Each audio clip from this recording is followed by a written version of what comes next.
श्री सरस्वत्यै नमः।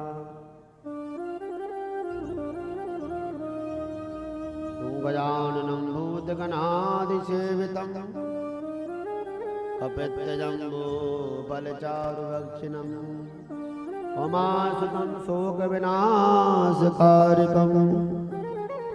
नमामि विघ्नेश्वरपादपङ्कजं। सर्वमङ्गलमाङ्गल्ये शिवे सर्वार्थसाधिके शरण्ये त्र्यम्बके गौरि नारायणी नमोस्तुते। गुरुर्ब्रह्मा गुरुर्विष्णु गुरुर्देवो महेश्वरा गुरु साक्षात् परब्रह्म तस्मै श्री गुरुवे नमः। अखण्डमण्डलाकारं व्याप्तमेन चराचरं तत्पदं दर्शितं येन तस्मै श्री गुरुवे नमः। कृष्णाय वासुदेवाय हरये परमात्मने प्रणतक्लेशनाशाय गोविन्दाय नमो नमः। राधा साध्यं साधनं यस्य राधा मंत्रो राधा मंत्रदात्री च राधा सर्वं राधा जीवनं यस्य राधा राधा राधा वाच किं तस्य शेषम्। नीलाम्बुजश्यामलकोमलाङ्गं सीतासमारोपितवामभागं पाणौ महासायकचारुचापं नमामि रामं रघुवंशनाथम्। उद्भवस्थितिसंहारकारिणीं क्लेशहारिणीं सर्वश्रेयस्करीं सीतां नतोऽहं रामवल्लभाम्। शान्ताकारं भुजगशयनं पद्मनाभं सुरेशं प्रविश्वाधारं गगनसदृशं मेघवर्णं शुभाङ्गं लक्ष्मीकान्तं कमलनयनं योगभिर्ध्यानगम्यं वन्दे विष्णुं भवभयहरं सर्वलोकैकनाथम्।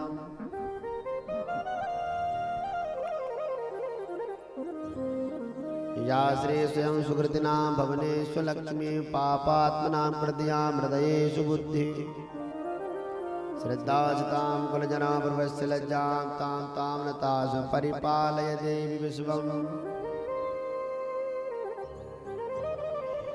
यं प्रव्रजन्तमनुपेदमुपेदकृत्यं द्वैपायनो विरयकातरयाजुहावम् पुत्रेर्तन्मयतया दर्भो विनेदुस्तं सर्वभूतहृदयं मुनिमानतोऽस्मि।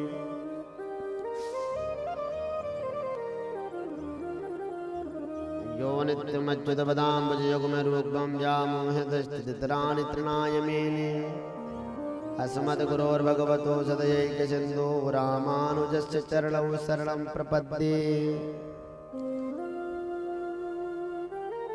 श्री गुरु चरण सरोज रज निज मन मुकुर सुधार बरनौ रघुवर विमल जस जोदायक फल चार।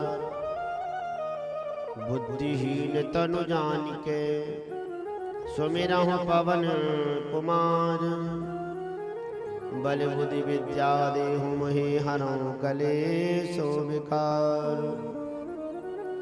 भागवत कथा यह व्यास कृत भाषामति अनुसार आय श्वासन लीजियो ब्राजियो पवन कुमार। जय जय श्री राधा रमन जय जय नवल किशोर जय गोपी चित चोर प्रभु जय जय माखन चोर। राधे मेरी स्वामिनी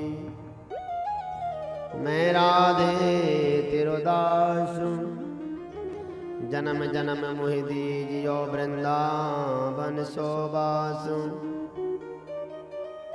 सब द्वार को छोड़ कर आयो तेरे द्वार हे भगवान की लाडली हम सब की ओर निहार। शिव समान दाता नहीं विपत्ति निवारण हार लज्जा सबकी राखियो गिरजा के भरतार। जय जय माता सरस्वती कुछ करने आयो आज,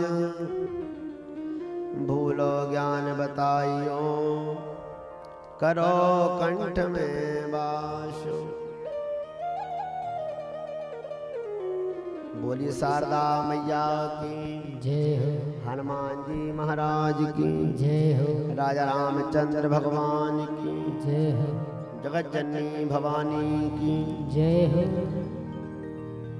स्थान के समस्त देवी देवताओं की जय हो, सुखदेव जी महाराज की जय हो, धर्म की जय हो, अधर्म का नाश हो, प्राणियों में सद्भावना हो, विश्व का कल्याण हो, गौ माता की जय हो, नमः पार्वती पते हर हर महादेव। जय जय श्री राम, जय जय श्री राधे, जय जय श्री राधे।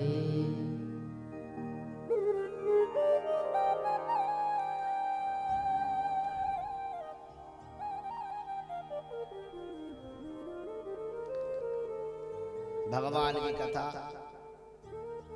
कहने से पहले हम भगवान श्री गणेश को प्रणाम करते हैं। भगवान श्री गणेश हमारे कार्यों को निर्विघ्नता पूर्वक संपन्न करें। भगवती सरस्वती माता हम सभी को निर्मल बुद्धि प्रदान करें। श्रीमान हनुमान जी महाराज इस यज्ञ की रक्षा करें और भगवती महारानी जिनके दरबार में सुंदर भागवत कथा हो रही है हम सब पर कृपा करें। और आप सभी जो कथा सुनने आए सभी को राधे राधे, जय जय सिया राम।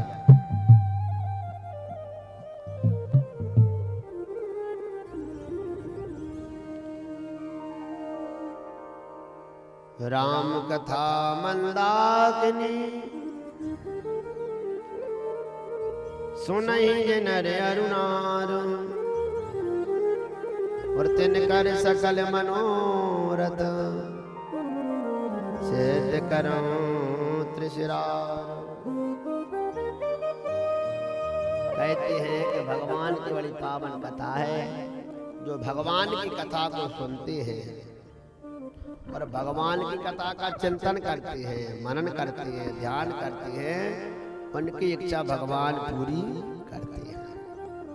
तो आइए, आज कथा का चतुर्थ दिवस है और आज हमको बढ़िया नंद उत्सव मनाना है। अंत में सबसे आखिरी में हमारे जजमानों ने बड़ी सुंदर व्यवस्था की है। भैया देखो सुबह से लगे हैं, तो आओ 2 मिनट भगवान का नाम गा करके पर भगवान कथा चालू प्रारंभ करें।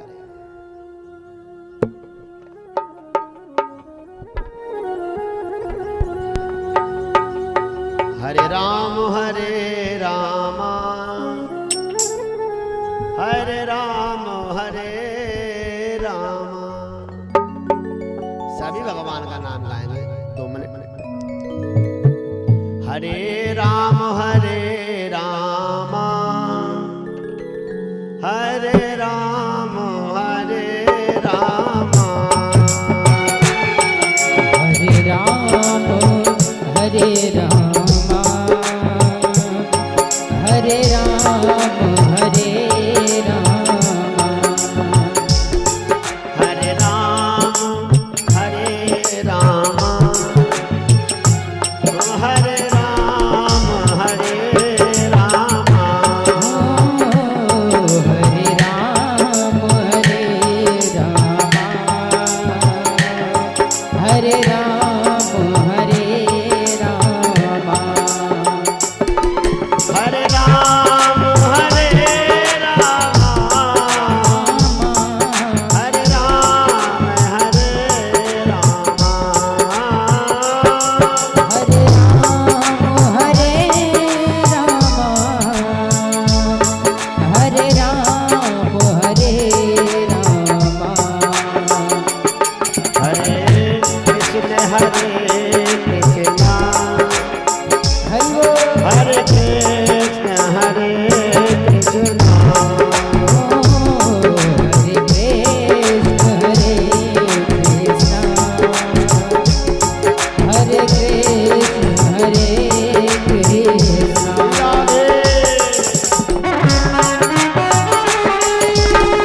हरे कृष्ण हरे कृष्ण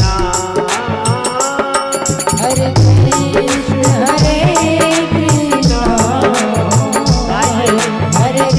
कृष्ण हरे कृष्ण हरे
राम हरे राम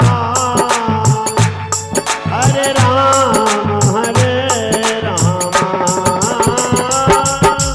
राम हरे राम हरे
कृष्णचंद्र भगवान की जय हो। जय जय श्री राधे, जय जय श्री राधे, जय जय श्री राधे श्याम।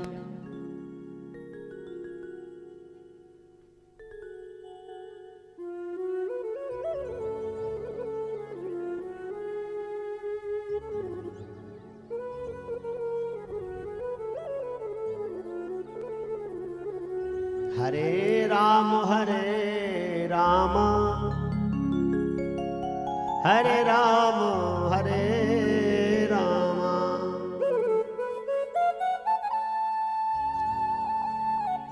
आइए श्रीमद् भागवत कथा जो कि अमर कथा है, इस अमर कथा में हम सभी प्रवेश करते हैं। कल सभी ने सुंदर भगवान के पावन चरित्रों का श्रवण किया। कल सुंदर विदुर जी की कथा,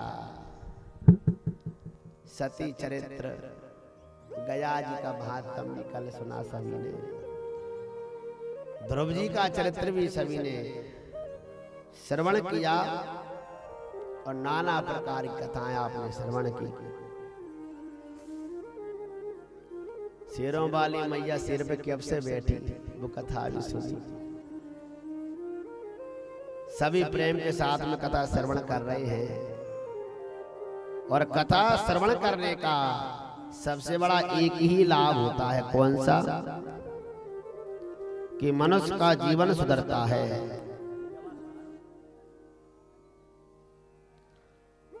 मनुष्य का जीवन सुधरता है और मनुष्य अगर गलत रास्ता जा रहा है तो सही रास्ते पर आता है। उसका मन अगर अशांत है, वो टेंशन में है, तो टेंशन दूर हो जाती है।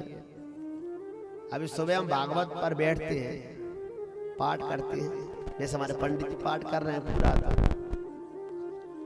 तो 5वें स्कंद का पहला अध्याय हम पढ़ रहे थे। प्रियव्रत चरित्र है उसमें, 5वें स्कंद में। उसमें बड़ी सुंदर कथा आई है। ब्रह्मा जी ने बड़ी बात कही है प्रियव्रत राजा से कि राजन, जैसे बैल होता है ना, बैल, हम सब लोग बैल जानते हैं, तो बैल के नाक में हम रस्सी डाल देते हैं और जिधर हम उसको ले जाते हैं वो उधर ही जाता है। अपने मन से तो वो नहीं जाता। अपन रस्सी खींच देते हैं तो वो बैल रुक जाता है, और अपन रस्सी ढीली कर दो, थोड़ी मटका दो तो वो दौड़ने लग जाता है, और तेज डंडा मार दो तो बेचारा और भागने लग जाता है। तो जैसे वृषभ का स्वामी जिधर बैल को ले जाता है उधर ही बैल जाता है, उसी प्रकार से परमात्मा मनुष्य को जिधर ले जाता है मनुष्य भी उधर ही जाता है। हमारी रस्सी परमात्मा के हाथ में है। और जैसे बैल है ना, वो अपने से रोटी बना के नहीं खा सकता, अपने आप भूस डाल के वो नहीं खा सकता, हम ही उसको डालते हैं चारा पानी, तभी बेचारा वो खाता है, क्योंकि उसके मालिक हम हैं। उसी प्रकार से भगवान भी मनुष्यों को जब खाने पीने देता है तभी उनको खाने पीने मिलता है। ये तो मनुष्य सोचता है कि मैं कर रहा हूं, लेकिन करता तो वास्तविकता में परमात्मा ही है। एक उन्होंने दूसरा उदाहरण दिया। कौन सा? बोले जैसे कोई अंधा मनुष्य होता है तो अंधे मनुष्य को कौन चलाता है? आंख वाला। जिसके आंखें होंगी वही तो उसको ले जाएगा, और जिधर आंख वाला ले जाता है उधर ही अंधा जाता है। उसी प्रकार से बोले परमात्मा जिधर मनुष्य को ले जाता है मनुष्य उधर ही जाता है। इसी बात को तुलसीदास जी ने रामायण में लिखा है, उमादार जो सितकी नाई और सबह नचावत राम गोसाई। उमादार है, सब्जी कहती उमा, जोशित कहते हैं कठपुतली को। तो जैसे कठपुतली नचाने वाला कठपुतली को नचाता है, उसी प्रकार से परमात्मा समय संसार को नचाता है। प्रेम से कहिए राधे राधे, जोर से बोलिए। उसी बात को गीता जी में भगवान कहते हैं, अहंकार विमूढ़ात्मा कर्ता हम इति मन्यते। तो जो मनुष्य सोचते हैं कि मैं करने वाला हूं, वो ही मनुष्य महाराज बार बार जन्म लेते हैं, बार बार मृत्यु को प्राप्त होते हैं। और जो मनुष्य कर्म तो पूरा करे लेकिन कर्ता अपने को ना माने, कर्ता तो परमात्मा को ही माने, तो फिर उसको बंधन में पड़ना नहीं पड़ता। प्रेम से कहिए राधे राधे।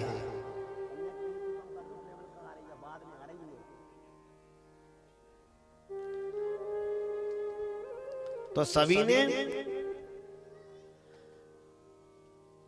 ध्रुव चरित्र सुना, और ध्रुव चरित्र सुनने के बाद में महाराज सुंदर प्राचीन वरीय उपाख्यान कहा।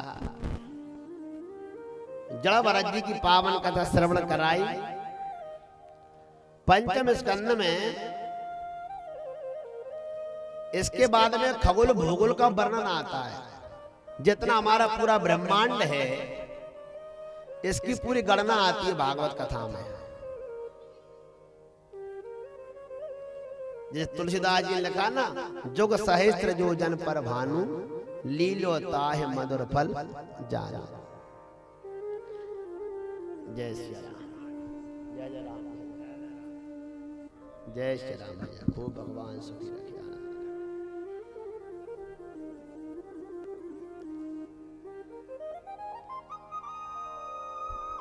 भगवान का दरबार है।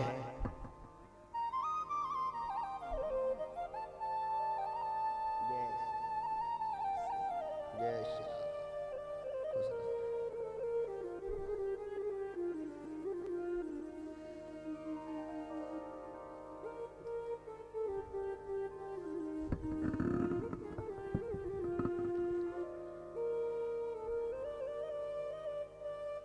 अब भागवत में खगोल भूगोल के वर्णन के बाद में नरकों की कथा आती है। प्रेम से कहिए राधे राधे, जोर से बोलिए। सबसे पहले ये बताओ, आप में से नरक में जाना कौन चाहता है? हैं? बोले महाराज नरक में जाते तो भागवत सुनने का को आते हैं। बुरे से बुरा पापी, बुरे से बुरा कर्म करने वाला भी नरक जाना नहीं चाहता। कर्म भले ही वो बुरा करेगा, लेकिन उससे पूछो भाई साहब नरक, अरे बोले महाराज तुम कैसी बात कर रहे हो, तुम पंडितों को अच्छी बात नहीं है ऐसी बात कर रहे हैं। मैं तो स्वर्ग जाऊंगा महाराज। क्योंकि पापों का फल तो व्यक्ति भोगना ही नहीं चाहता। पाप तो खुद करेगा लेकिन फल भोगना खुद नहीं चाहता। पुण्य का फल भोगना चाहते हैं।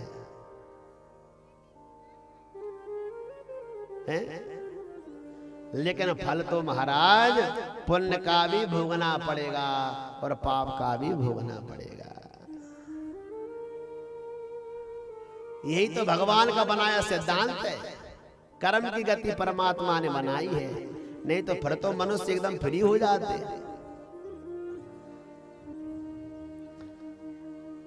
श्रीमद् भागवत में नरकों का वर्णन आया है और कहते जो नरकों की कथा सुनता है वो व्यक्ति नरक में नहीं जाता।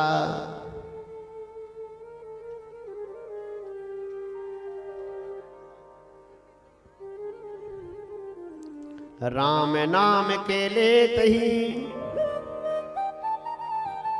सकल पाप मिट जाए, जैसे रवि के उदय से अंधकार मिट जाए। यत्र हा बाब भगवान पितृराज भविष्यतः सुविषयम् प्रापितेषु सुपुरुषैः जन्तुषु संपरेतेषु यथा कर्मा बद्यम दोषमेवानु लंघित भगवत् शासनः सगणो दमं धारयति तत्र हैके नरकोन एक विंशति गणयन्ति अदतांस्ते राजन राम नाम रूप लक्षण तोनुक्रम इष्यामः। कितने नरक है भागवत में? 28 नरक है भैया। 28 नरकों का वर्णन आया है। तो नाम सुन लीजिए जरा। तामिश्र, अंधतामिश्र, रौरव, महारौरव, कुंभीपाक, कालसूत्र, असिपत्रवन, सुकर्मुक, अंधकूप, कर्मी भोजन, संदंस, तप्त सूर्मी, वज्रकंटक सालमली, बैतरणी, पूयोद, प्राणरोध, व्यसन, लाला भक्ष, सारमेयादन, अबीची, अयपान, चार करदम, रक्षोगण भोजन, शूलप्रोत, दंदसूक, अवट निरोधन, पर्यावर्तन, सूचिमुख। ये महाराज 28 नरक हैं। अब आप पूछेंगे नरक कहां पर है? परीक्षित ने भी पूछा सुखदेव जी से कि भगवान नरक कहां पर है? तो सुखदेव जी ने कहा कि नरक जो है दक्षिण दिशा में है। किधर है? दक्षिण दिशा में। इसलिए दक्षिण दिशा में बैठकर कभी भोजन नहीं करना चाहिए। और एक बात और कहें, उठ करके सबसे पहले दक्षिण दिशा की ओर मुनि करना चाहिए। आप सोकर के उठे ना तो दक्षिण दिशा की ओर नहीं देखो, नहीं तो दिन में दुख होता है कुछ ना कुछ। पूरब को देखो, पश्चिम को देखो, उत्तर को देखो, पर दक्षिण दिशा की ओर उठ करके सबसे पहले नहीं देखना चाहिए।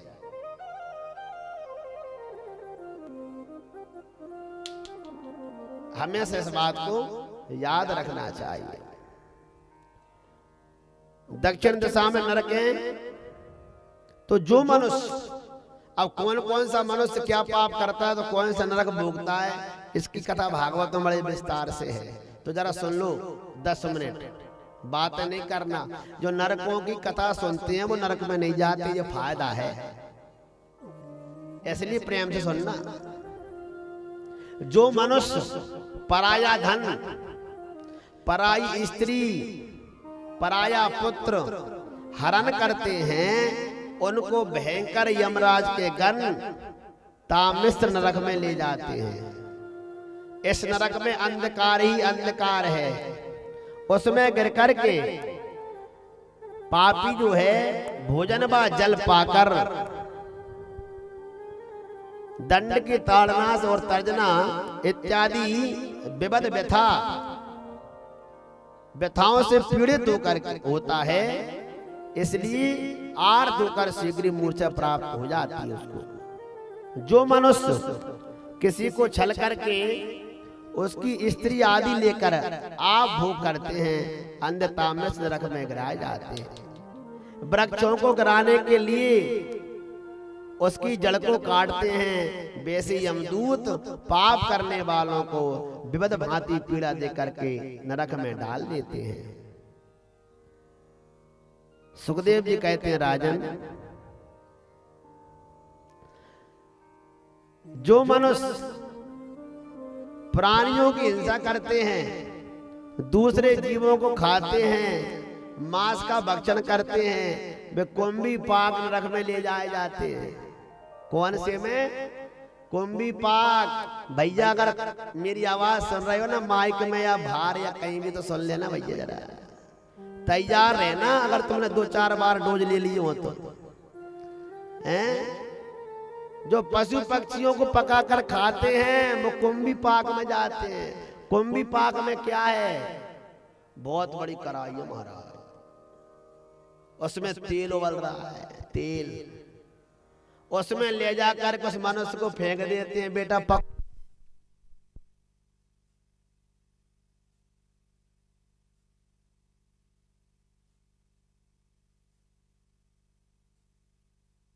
यस्त्वा उग्रः पशून् पक्षिणो वा प्राणात् उपरन्धयति तमप करुणं पुरुषादैरपि विगर्हितम् अमुत यमानुचरः कुंभी पाके तप्त तैले उपरन्धयन्ति। जो मनुष्य महाराज जीवों को पका पका करके खाते हैं,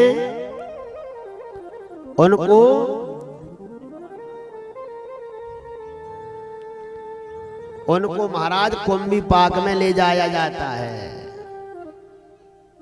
और वहां जा करके कढ़ाई में डाल दिया जाता है। उनकी मृत्यु नहीं होती, क्योंकि मृत्यु तो उनको पहले ही हो चुकी है।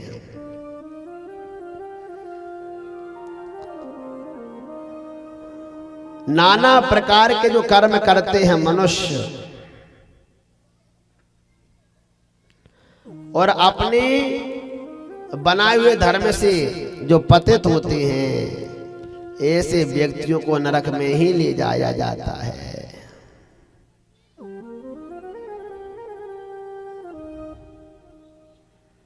इसलिए कभी भी मनुष्य को पाप नहीं करना चाहिए। अपने धर्म से पतित नहीं होना चाहिए। और बोले अगर मनुष्य ने पाप किए हैं और पाप, तो बोले क्या? बोले पाप का प्रायश्चित करना चाहिए। तो पाप का अगर कोई प्रायश्चित नहीं करता तो बोलो उसको नरक में जाना पड़ेगा, और अगर प्रायश्चित कर ले तो उसको नरक में जाना नहीं पड़ता। तो बोले सबसे बड़ा प्रायश्चित क्या है? बोले भगवान का नाम है। तो राम नाम के लेते ही सकल पाप मिट जाए, जैसे रवि के उदय से अंधकार मिट जाए। जीवन में एक तो नशा नहीं करना चाहिए, नशा बहुत बुरा होता है, मन को अपवित्र करता है, तन को अपवित्र करता है, बुद्धि को अपवित्र करता है। नरकों का वर्णन किया और कहा सुखदेव जी महाराज ने कि मनुष्य सिर्फ अपने धर्म का पालन करे, अपना जीवन जिए, जो भगवान ने उसे दिया है उसमें प्रेम से खाए, लेकिन कभी भी धन तो कमाए पर पाप से न कमाए। पाप से कमाया हुआ धन बहुत बुरा होता है।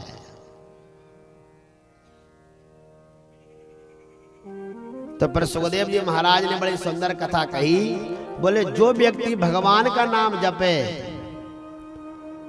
तो उसका कल्याण ही होता है। भगवान का नाम कलयुग में सबसे ज्यादा प्रधान है। तो उन्होंने अजामिल की कथा कही कि कान्य कुब्जे गुदुजा कश्चित दासे पति रजा मिला, नामना नष्ट सदाचारो दास्या संसर्ग दूषितः।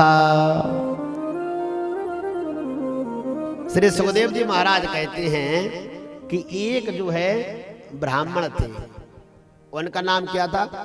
अजामिल। अजामिल नाम के ब्राह्मण थे। और अजामिल नाम के जो ब्राह्मण थे तो ब्राह्मण, लेकिन उनका कर्म बिगड़ गया। और जब उनका कर्म बिगड़ा तो वन में गए, और वन में जाकर के एक वेश्या रहती थी, उस वेश्या से उन्होंने विवाह कर लिया। और जो पहले की पत्नी थी उसको उन्होंने भगा दिया। वेश्या आई घर में, और जैसे वो गोपाल जी पूजने लगे उठ करके 5 बजे अजामिल, तो वेश्या ने कहा मुझसे शादी क्यों की? जब पूजा पाठ करना थी तो मुझसे शादी क्यों की? जाओ और जाकर के धन लेकर के आओ महाराज। तो कहते हैं जब धन की बात कही तो धन लेने के लिए चले गए। अब पंडिताई में तो सब लोग हिसाब की देती है दक्षिणा। भाई पंडिताई में कोई लिमिट थोड़ी है, कोई देवी और ना भी दे। प्रेम से कहिए राधे राधे। वेश्या ने कहा पंडिताई से काम नहीं चलेगा, तो डाकू बन गए, चोर बन गए। धीरे धीरे समय बिगड़ गया, उनके 9 पुत्र हो गए। जब व्यक्ति पाप करता है तो पाप करता ही चला जाता है। सुखदेव जी कहते हैं उनके जब पुत्र हुए 9, तो उस 10वां पुत्र गर्भ में था उस वेश्या के। तो उस गांव में कुछ संत आए, और संतों ने आकर के कहा भैया किसी का अच्छा घर बता दो जिससे जाकर के हम प्रसादी पालें। तो गांव वालों ने मजाक में अजामिल के घर ही पहुंचा दिया। जैसे ही वो संत वहां पर गए और पहुंचते ही संतों ने आवाज दी, तो बेचारी वो वेश्या निकल करके आई, अजामिल की पत्नी। बोले गुरुजी क्या बात है? बोले बेटी हमको भोजन करना है।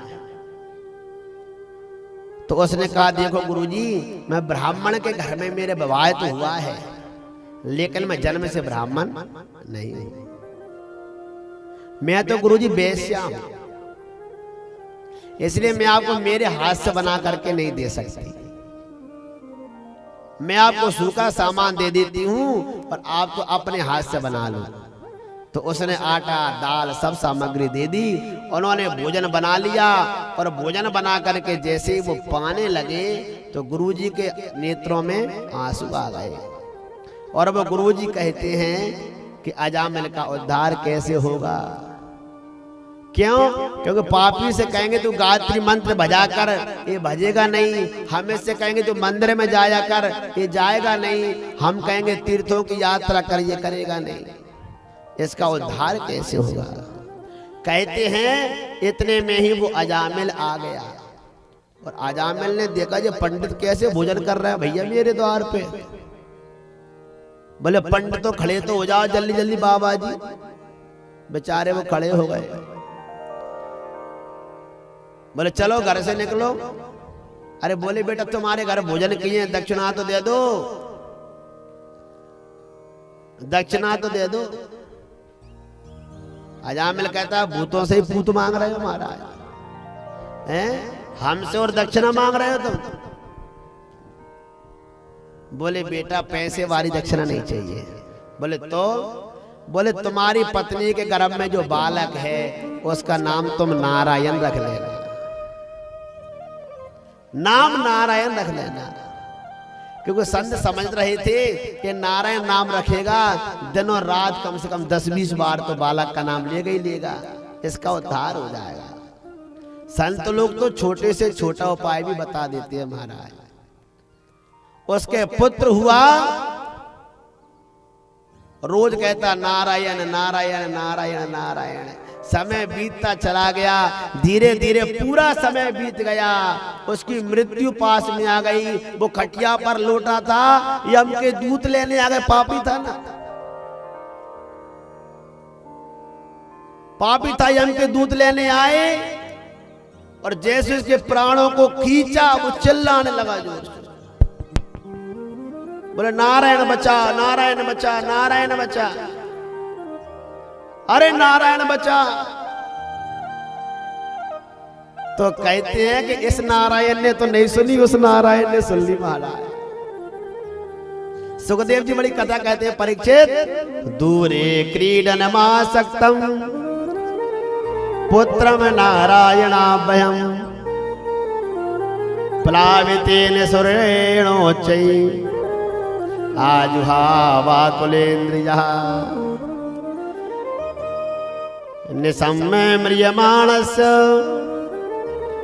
ब्रूवतो हरिकीर्तनम भर्तु नाम महाराज पार्षदा सहसा पतन। बोले तुरंत ही भगवान के पार्षद आ गए और पार्षदों ने आकर के रोक दिए यम के दूतों को। रोकिए। बोले क्यों? क्यों रोके? ले जाना है, यमराज ने पहुंचाया। बोले पहले रुको तो सही, पहले हमारी बात सुनो। बोले क्या बात? बोले ये बताओ भैया, जब इसने भगवान का नाम ले लिया फिर तुम इसे क्यों लेके जा रहे हो? जो भगवान का नाम लेता है वो नरक में नहीं जाता। नरक के अधिकारी कौन है? बोले जिसने कभी भी जाकर के भगवान के मंदिर में चरणामृत नहीं लिया वो नरक में जाएगा। जिसने कभी भी भागवत नहीं सुनी वो नरकों में जाएंगे। जिन्होंने कभी कन्यादान नहीं लिया वो नरकों में जाएंगे। जिन्होंने कभी भगवान को प्रणाम नहीं किया वो नरकों में जाएंगे। अरे इसने तो भगवान का नाम लिया है। जन्म जन्म मुनि यतन कराही अंत राम कयावत नाही। अरे इसने नाम ले लिया, इसको छोड़ो। यम के दूतों ने कहा भगवान का नाम तोड़ लिया है, बेटे का नाम लिया है। बोले नाम बेटे का थोड़ी है, नाम तो ये परमात्मा का है, नारायण।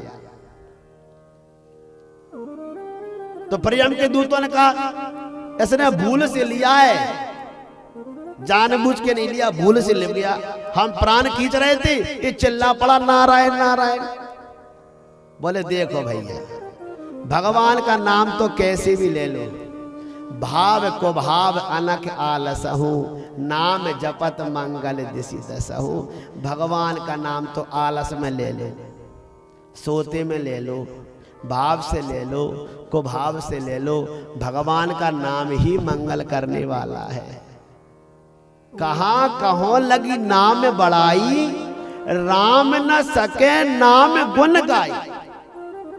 राम एक तापस तिय तारी, नाम कोटि खल कुमत सुधारी। राम ने तो अकेले एक अहिल्या को तारा था, लेकिन राम के नाम ने तो कितनों को तारा। और राम के नाम में तो बड़ी इतनी बड़ी शक्ति है। एक बार क्या हो रहा था कि जब पुल बन रहा था, पुल तो राम नाम के पत्थर तैर रहे थे। तो राम जी ने सोचा जब मेरे नाम के पत्थर तैर रहे हैं और कहीं मैं ही पत्थर फेंक दूं फिर तो एक में ही बन जाएगा पुल। इतने पत्थर कागो काम में लगेंगे। तो राम जी ने कहा ऐसा करते हैं अपन सबके सामने पत्थर नहीं फेंकते। बोले तो पहले अकेले में टेस्ट करके आओ, कौन डूब गया तो पूरी नाक कट जाएगी महाराज। तो कहते हैं राम जी ने देखा कोई मेरे पीछे तो नहीं आ रहा, और अकेले अकेले महाराज समुद्र के किनारे पहुंच गए। अब जहां राम वहां हनुमान जी, वो तो पीछे पीछे जाते। राम जी देख नहीं पाए और राम जी समुद्र के किनारे गए। एक उन्होंने पत्थर लिया और पत्थर ले जा करके पानी में फेंक दिया। जैसे वो पत्थर फेंका सो पानी में डूब गया महाराज। राम ने कहीं बच गए, देखो आज नहीं तो श्रद्धा खत्म और हो जाती। बांध लो कि बेचारे मेरे नाम से पुल बांध रहे और अब मैं अपने नाम के पत्थर तैर रहे हैं, अपन फेंक रहे थे, डूब रहे थे। देखो जमाना। बोले किसी ने नहीं देखा, राम जी आने लगे। हनुमान जी के प्रभु मैंने देख लिया। बोले हनुमान ये बताओ मेरी समझ में नहीं आ रहा, जिस पर मेरा नाम लिखा है वो पत्थर तो तैर रहे हैं और जो पत्थर मैंने स्वयं फेंका वो डूब गया। हनुमान जी ने बड़ा सुंदर जवाब दिया कि प्रभु सुनो, जो तुम्हारा नाम का सहारा लेगा मनुष्य संसार में, जो तुम्हारा नाम का सहारा लेगा वो तो भव सागर को पार कर जाएगा, लेकिन भगवान तुम ही जिसको फेंक दोगे वो तो डूबेगा ही डूबेगा महाराज। अरे तुम्हें जिसको छोड़ दोगे वो महाराज कहां तैर सकता है। कहां कहो लगी नाम बड़ाई, राम न सके नाम गाई। आज हमारे बीच में राम जी है क्या? नहीं है। राम तो सिर्फ त्रेता में थे। आपको मालूम है राम नाम इतना महत्वपूर्ण क्यों है? नारद जी ने स्वयं वरदान मांगा है राम जी से। जिस समय वो सुग्रीव क्या पहुंचे थे महाराज किष्किंधा, तो तलेटी में जाकर के राम जी नीचे रुके किष्किंधापुर में। तो वहां पर नारद जी दर्शन करने आ गए राम जी के, और राम जी की बड़ी स्तुति की नारद जी ने। और जब स्तुति की नारद जी ने तो राम भगवान ने कहा नारद तुम क्यों आए हो, तुम्हें क्या चाहिए? तुमने मेरी बड़ी स्तुति की। तो नारद जी ने वरदान मांगा कि हे प्रभु आपके नाम बहुत है। आपको तो कोई नारायण कहता है, कोई विष्णु कहता है, आपको तो नाना नाम है, कहां तक नाम गिनाया जाए आपके। लेकिन प्रभु राम सकल नामन्ति अधिका, होई नाथ अग खग गण बधिका। नारद जी ने वरदान मांगा प्रभु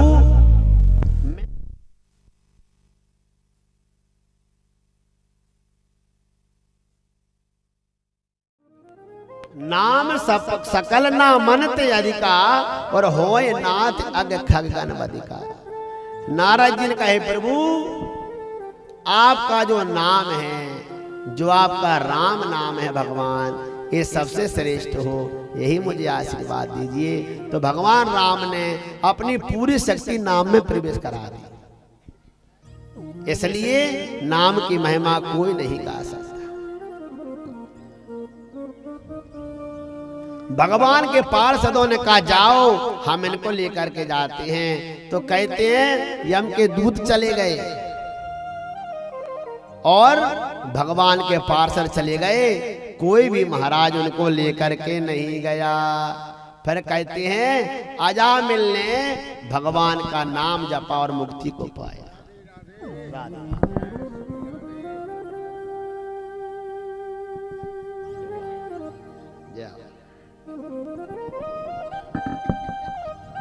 बढ़िया लग रही है हैं? अरे चलो ठीक है। हमारे भैया नवल किशोर राठौर जी बड़े प्यारे जजमान हैं। 5 साल पहले भी इनके यहाँ भागवत हुई थी, खूब आनंद आया था। सुंदर स्वभाव है, बहुत अच्छा परिवार है और इतना आनंद देगा। देखो आज 4 दिन हो गए मालूम ही नहीं चल रहा।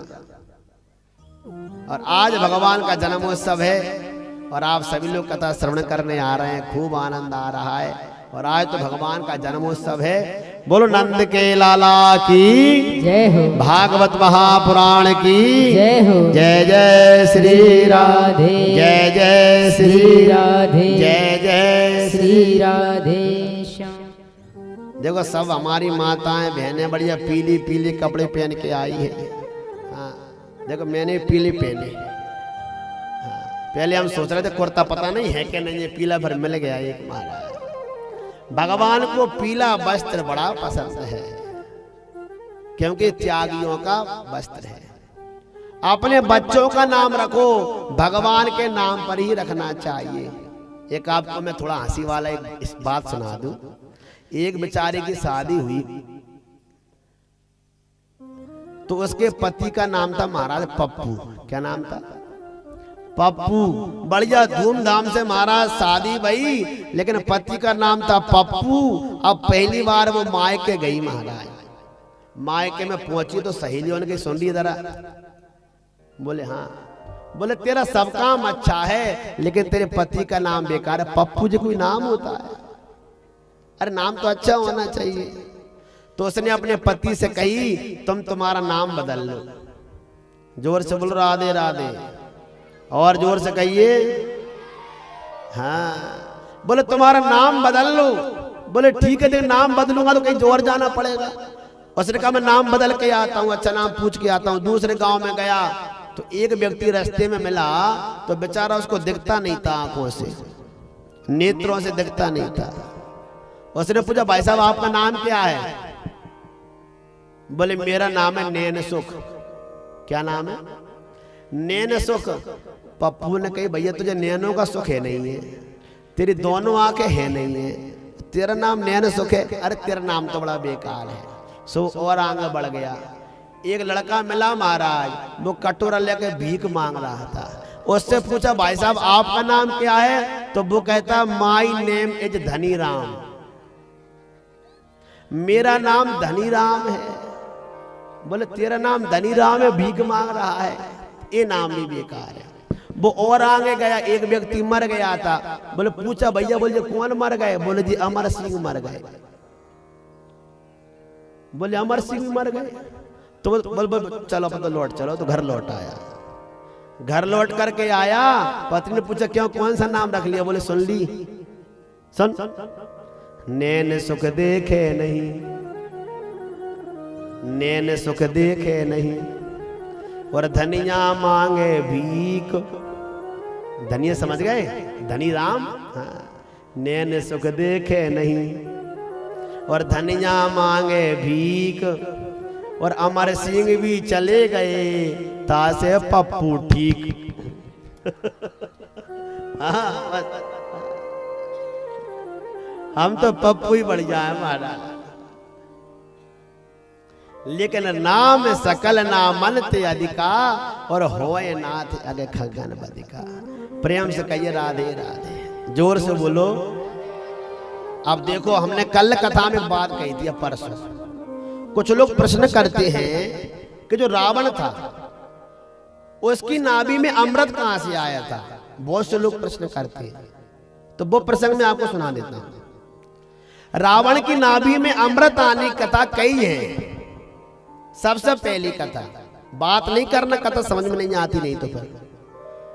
रावण की नाभि में सबसे पहले अमृत मंदोदरी लेकर के आई चंद्रलोक से चुरा करके, और मंदोदरी अमृत लेकर के आई। जब वो रात में रावण सो रहा था तो ला करके महाराज विभीषण ने अमृत को नाभि में रख दिया। सिर्फ विभीषण मंदोदरी को यह बात मालूम थी कि रावण की नाभि में अमृत है और किसी को मालूम नहीं था। स्वयं मंदोदरी लेकर के आए थे। अच्छा, दूसरी कथा कि एक बार क्या हुआ कि शंकर भगवान ने त्रिपुरासुर को मार दिया। त्रिपुरासुर को मारा, तो त्रिपुरासुर को जब मार दिया शिव जी ने, तो त्रिपुरासुर शिव जी का बड़ा भक्त था। तो मंदोदरी पहुंची शिव जी के पास, बोले भोलेनाथ, तुमने तुम्हारा भक्त था त्रिपुरासुर, उसको मार दिया, एक दिन ऐसा ना हो कि तुम रावण को ही मार डालो, तुम मेरे पति को ही मार दो। शिव जी ने कहा नहीं, ऐसा नहीं होगा, मैं क्यों मारूंगा। बोले नहीं नहीं, मुझे विश्वास नहीं है भोलेनाथ आप पर, आप तो मुझे कुछ ऐसा दो जिससे मेरे कोई पति को मार ही ना सके। कहते हैं शंकर भगवान की अंगूठी में अमृत था उस समय। अंगूठी में जब अंगूठी में अमृत था तो शिव जी ने अपना बाण निकाला और बाण लगा करके अमृत से उस अमृत बाण में अमृत भर दिया और मंदोदरी को बाण देकर कहा जाओ मंदोदरी, और जाकर के तुम ये बाण रावण की नाभि में लगा देना जब वो सो रहा हो तब। और याद रखना मंदोदरी, ये बाण किसी और को देना नहीं, तो ये तुम्हारे पास में ही रखना, क्योंकि जब तक ये बाण रावण की नाभि में नहीं लगेगा तब तक अमृत सूखेगा नहीं, तुम्हारे पति को कोई मार ही नहीं सकता। जाओ, रावण अमर है, जाओ।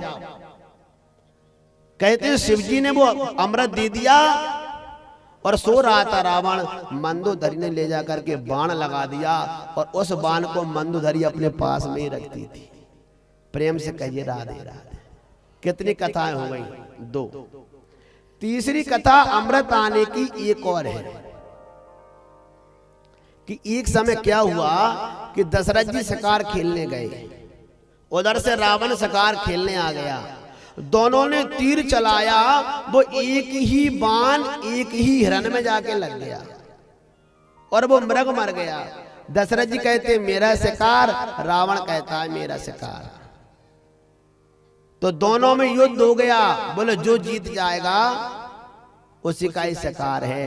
तो कहते इतना भयंकर युद्ध हुआ और दशरथ जी ने रावण को मार दिया, रावण मर गया। संत लोग ऐसी कथा कहते। जब रावण मर गया तीनों लोकों में हाहाकार हो गई। शंकर भगवान दशरथ जी को रोज दर्शन देते थे, उस दिन शंकर भगवान दर्शन देने नहीं आए। नारद जी वहां पर पहुंचे, दशरथ जी ने पूछा अरे नारद जी, शंकर भगवान ने मुझे आज दर्शन क्यों नहीं दिए? तो नारद जी ने कहा तुमने ब्राह्मण की हत्या की है, इसलिए तुमको आज दशरथ जी ने स्वयं जी ने दर्शन नहीं दिए। और नारद जी ने कहा कि हे दशरथ जी, आप जीवित कर दो रावण को, आप रावण को जीवित कर दीजिए। बोले मैं जीवित कैसे करूंगा, मैं जीवित कैसे करूंगा? बोले आप जीवित ऐसे करोगे। नारद जी ने कहा हे दशरथ जी आप जाइए और आपने जो रावण को बाण मारा है वही बाण लेकर के जाओ और ब्रह्मा के कमंडल में अमृत रखा है, ये बाण ले जाकर के ब्रह्मा जी कमंडल में डालना, बाण में अमृत आ जाएगा और अमृत ला करके रावण की नाभि पर लगा देना, अमृत नाभि में प्रवेश कर जाएगा और रावण जीवित हो जाएगा। क्योंकि फिर राम का अवतार कैसे होगा जब रावण मर गया, अब राम क्यों आएंगे? कहते हैं दशरथ जी गए, ब्रह्मा कमंडल में बाण डाला, अमृत लेकर के आ गए। रावण लेटा था और रावण की नाभि में जैसी वो बाण लगाया, आधा घंटे बाद मूर्छा खुली और रावण जो है उस बाण को फेंक करके जाने लगा। जैसे रावण ने वो बाण फेंका, नारद जी ने कहा अरे रावण कहां जा रहा है, इस बाण को मत फेंक, इसी बाण से तेरी मृत्यु होगी। ये बाण नहीं है, ये तेरा काल है। कौन है तेरा? काल है। अथवा ये कहो खल सुधि नहीं रघुवीरवान की, सीता जी ने कहा है सुंदर कांड में। बाण रख लिया। तो इसलिए कहते हैं कि रावण की पार्टी से काल बंधा रहता था।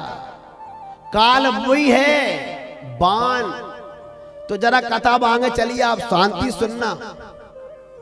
कहते हैं कि मंदोदरी ने रावण के उस बाण को एक खंबे में जड़वा लिया था, और खंबे में जड़वा करके, खंबे का मतलब भीतर रख दिया था, और उसको अंदर चनवा दिया था बाण को, जिससे कोई ले जा नहीं पाए। तो जब राम रावण जब युद्ध हुआ, वो बाण कैसे पहुंचा वो कथा सुनिए राम जी के पास में।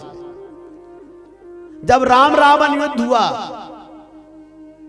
नावी कुंड पीयूष बस जाके, नाथ जियत रावण बलता के। जब भगवान ने रावण के सिर काटे, और भगवान ने जब रावण के सिर काटे, रावण जब नहीं मरा, तो राम जी ने विभीषण से पूछा, ये मरता क्यों नहीं है?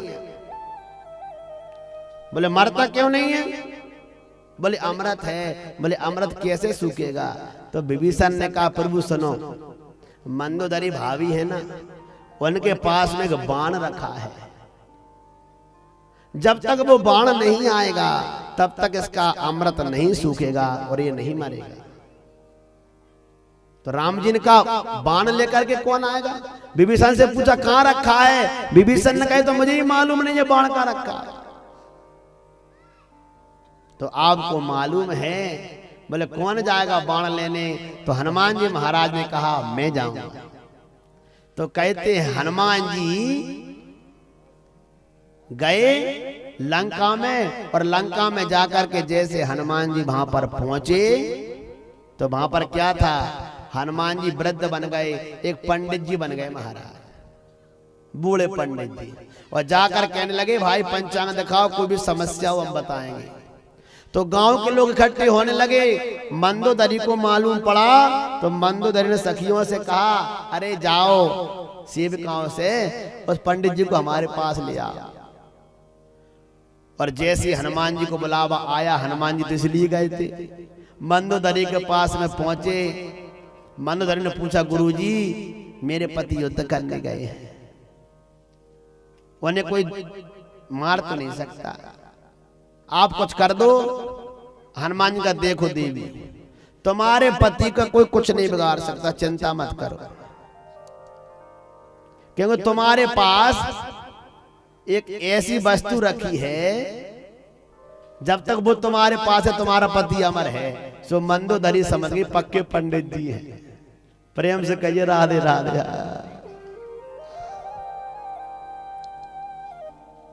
सो मंदोदरी कहती है, हाँ गुरुजी वो तो मेरे पास है, इसलिए मुझे चिंता नहीं है। तो हनुमान जी कहते हैं, देखो बेटी, तुम मुझे उसके पास ले चलो, वो कहाँ रखी है, मैं थोड़ी भभूत और डाल जाऊंगा तो तुम्हारा और काम पक्का हो जाएगा। मंदोदरी बेचारी बातों में आ गई। अब हनुमान जी तो जे हनुमान ज्ञान गुण सागर, ज्ञान के तो नंबर 1 है। तो कहते हैं भीतर ले गई बेचारी मंदोदरी, और ले जाकर के जो ही मंदोदरी ने कहा, ये वो खम्मा है जिसमें वो बाण रखा है। बस फिर क्या, हनुमान जी का पंचांग वगैरह सब गायब हो गए, और वो कनक भूतराकार शरीर, समर भयंकर अति बलवीरा। हनुमान जी ने अपना विशाल रूप लिया, मंदोदरी को दिखना बंद हो गया हनुमान जी की तेज के आगे। अपनी गदा ली महाराज, खम्बे में गदा मारी, बाण को उठाया और चले गए।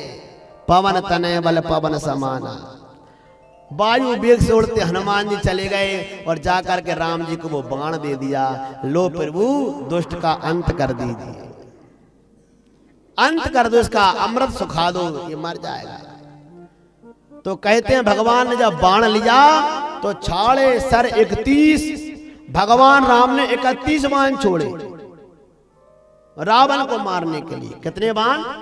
31 बाण, क्योंकि 10 थे सिर और 20 भुजाएं, तो 10 और 20 30, और एक नाभि में देना थी ना 31। छाड़े सर 31, भगवान ने 31 बाण छोड़े, और दुष्ट आकर के नीचे गिर गया। बोलो रामचंद्र भगवान की। देखो बाण आने कितनी कथा है, बाण की कथा है ना। एक बाण तो स्वयं दशरथ जी ने मारा, वो बाण रावण के यहाँ था। शंकर जी ने दिया तो वो भी बाण की कथा आती है। और एक बाण की कथा और आती है, देखो आपको और सुना दें कि एक बार रावण घूमते घूमते अयोध्या के ऊपर पहुंच गया। राजा रघु की जो रानी है, इसलिए रघुवंशी बजे हैं रघुवंश में, तो राजा जो रघु थे उनकी रानी स्नान कर रही थी नीचे महलों में, और रावण पुष्पक विमान से ऊपर घूम रहा था। जब रानियों ने देखा, बोले ये हमारी अयोध्या, ये हमारा राज्य, और रावण की इतनी हिम्मत के पुष्पक विमान से हम रानी इस महल में घूम रही हैं, स्नान कर रही हैं, और ये ऊपर घूम रहा है, इसकी इतनी हिम्मत। तब तो रानियों ने कुछ नहीं कहा। जब राजा रघु आए तो राजा रघु से कहा कि सुनिए। बोले क्या कह रही है? बोले रावण ऊपर घूमता है हमारे महल के। बोले इतनी हिम्मत रावण की? रावण लगता का है अपने आगे। तो कहते हैं कि राजा रघु ने एक घास का तिनका उठाया, और घास का तिनका उठा करके महाराज उसमें से बाण प्रकट कर दिया, और उसी बाण को छोड़ दिया, और बाण से कह दिया सुन रे, रावण के प्राण लेके आना, वापस मत आना। रघुकुल रीत सदा चली आई, प्राण जाए पर वचन न जाए। जाओ प्राण लेकर आना। तो कहते हैं वो बाण चला गया, और जैसे जहां जहां रावण जाता वो बाण उसके पीछे ही पीछे जाता, पीछे ही पीछे जाता, पीछे ही पीछे जाता। महाराज रावण भाग थक गया, और कहते हैं बाद में जब वो थक गया तो मंदोदरी के पल्लू में आके छपा मारा। मंदोदरी के पीछे आके छपा, बोले तू मुझे बचा ले। तो कहते हैं कि राजा रघु का बाण कभी भी स्त्रियों पर और निहत्थे पर नहीं चलता था। तो कहते हैं, कथा आती है, विद्वान लोग ऐसा कहते हैं कि मंदोदरी ने अपना पल्लू आगे कर दिया साड़ी का, और कहा कि हे राजा रघु के बाण, तुम मेरे पास आ जाओ, मैं तुमको रख लेती हूं। आज मेरे पति के प्राण को छोड़ दो, और जब समय आएगा मैं इस बाण को अपने आप पहुंचा दूंगी। महाराज अपने आप राम के पास पहुंचा दूंगी जब समय आएगा। तब वो बाण मंदोदरी के पास में ही रखा था। इसलिए सीता मैया ने कहा, खल सुधी नहीं रघुवीर मान की। अरे दुष्ट, तू मुझ पर आकर के चंद्रहास तलवार चला रहा है, तुझे क्या रघु का जो बाण है उसकी याद नहीं है तुझे? प्रेम से कहिए राधे राधे। जोर से बोल दो, एक बार और बोलिए।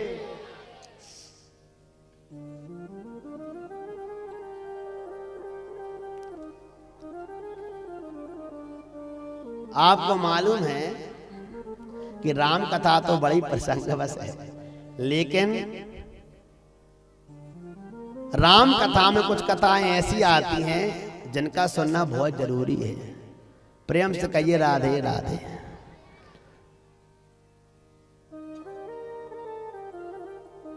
एक कथा बड़ी विचित्र और आती है, आपको मैं 2 मिनट में सुना देता हूं कि राम जी ने धनुष को तोड़ा, सब जानते हैं। लेकिन राजा जनक ने ये प्रतिज्ञा कैसे कर ली कि जो धनुष को तोड़ेगा उसी से मैं मेरी बेटी का विवाह कर दूंगा? कोई पता ऐसा कर लेगा? कहीं अगर कोई गरीब धनुष को तोड़ जाता तो राजा अपनी बेटी का विवाह कर देंगे, और कोई छोटी मोटी समाज का तोड़ जाता तो क्या जनक जी शादी कर देते क्या? कुछ लोग तो संत कहते हैं, बोले महाराज इसलिए सीता जी का विवाह, सीता जी के लिए इसलिए धनुष यज्ञ किया गया कि सीता जी ने भी धनुष को एक बार उठा दिया था। ये कहते हैं लोग। हाँ, कि सीता जी आंगन लीप रही थी, जहां वो धनुष रखा था कोई धनुष को उठा नहीं पाता था, तो सीता जी ने धनुष उठा दिया और उस जगह को लीप दिया। जब जनक जी ने देखा, बोले इसने आंगन लीप दिया, जगह को मतलब धनुष को उठा लिया। तो जनक जी ने उसी दिन प्रतिज्ञा कर ली थी कि मैं मेरी बेटी का विवाह उसी से करूंगा जो धनुष को उठा लेगा। लेकिन ये बात अपनी जगह सही है, लेकिन जो मुख्य कारण है वो सुनिए आप। प्रेम से कहिए राधे राधे, जोर से बोलिए।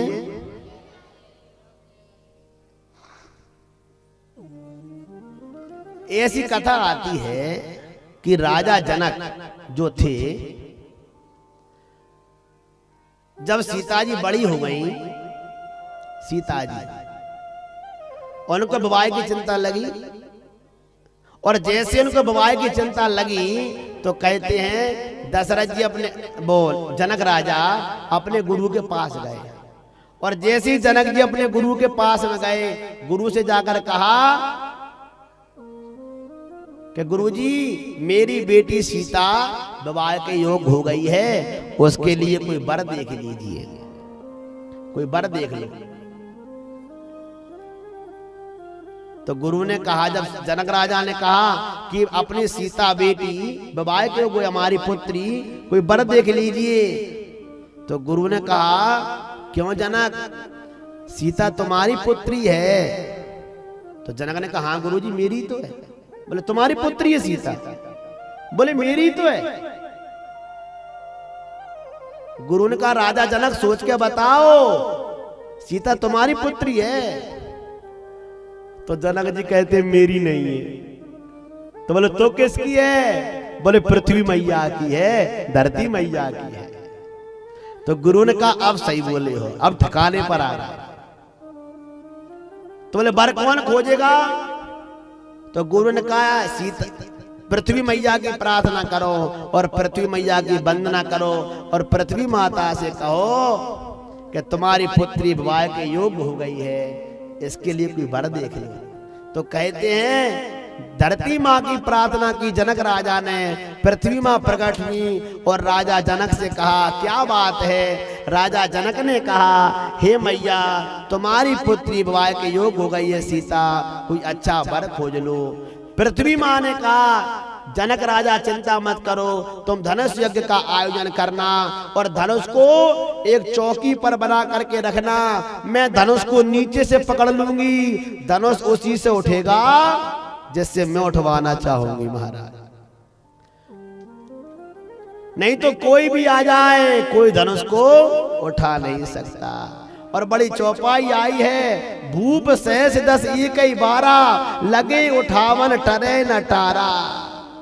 ये चौपाई का अर्थ है भू माने पृथ्वी, पृथ्वी पकड़े धनुष को, 10 माने 10 दिक्पाल पकड़े थे धनुष को, सहस माने शेषनाग जिनके 1000 फन हैं वो भी धनुष को पकड़े थे, और 1 12 जो 12 है भगवान हैं वो भी धनुष को पकड़े थे।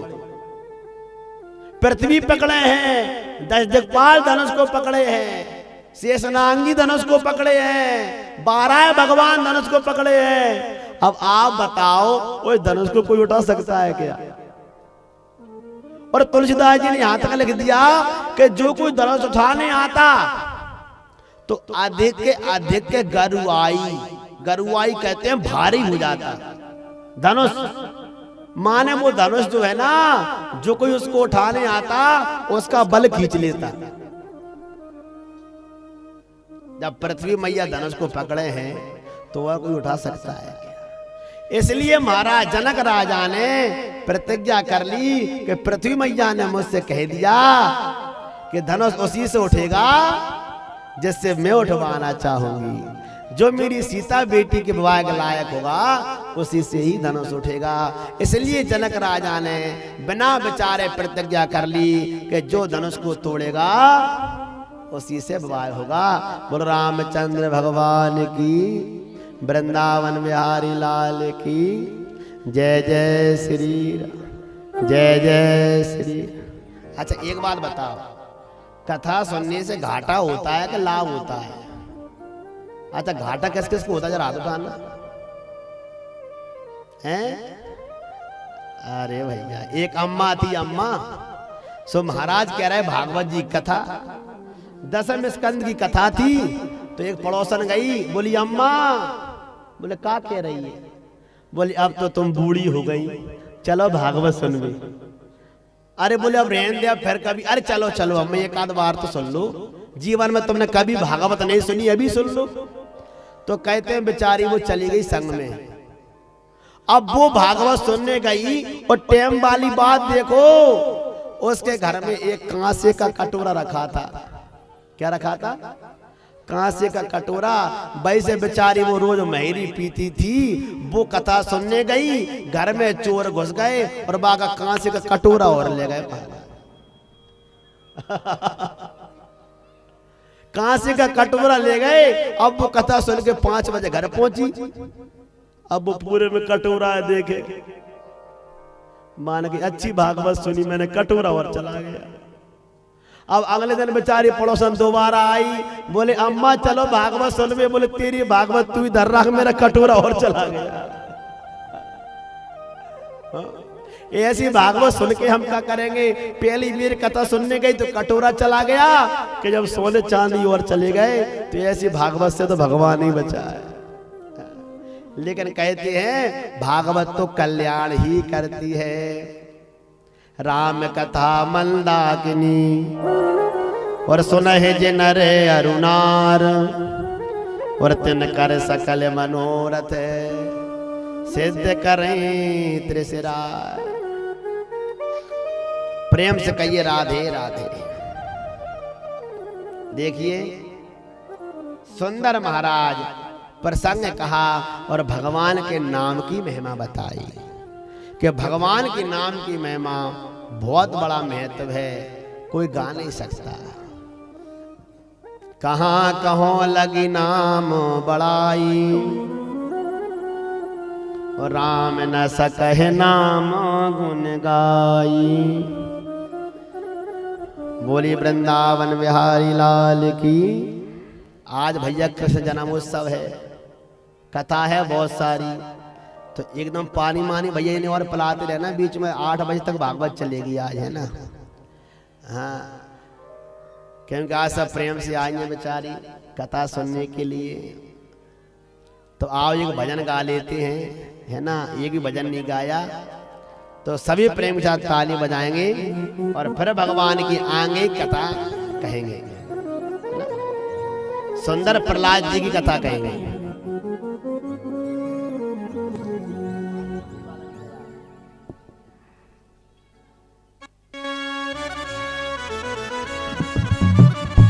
सभी ताली बजाएंगे और जिनके जो पास में बैठा है, अगर ताली नहीं बजाई तो पास वाले को सौगंध चढ़िए जी, ध्यान रखना।